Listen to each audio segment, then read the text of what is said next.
নমস্কার বন্ধুরা, আজকে আমি তোমাদের মোদক বানিয়ে দেখাবো। তার জন্য নিয়েছি চিনি, কাজু, নারকেল কোড়া আর এলাচ। কাজু আর চিনিটাকে প্রথমে পেস্ট করে নেব। কড়াইতে ঘি দিয়ে গরম করে চিনি আর কাজুর পেস্টটা দিয়ে একটু নাড়াচাড়া করে নারকেলগুলো দিয়ে দিলাম। দিয়ে আর এলাচের গুঁড়োগুলো দিয়ে এইরকম একটা মণ্ডপ মতন করতে হবে।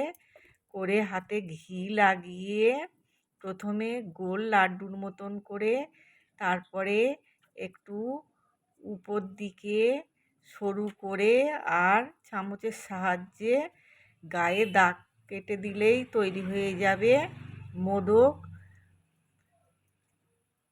আমার কাছে ছাঁচ নেই, তাই হাতের সাহায্যে করেছি। তোমাদের যদি ভালো লেগে থাকে একটা লাইক, কমেন্ট ও শেয়ার করে দিও।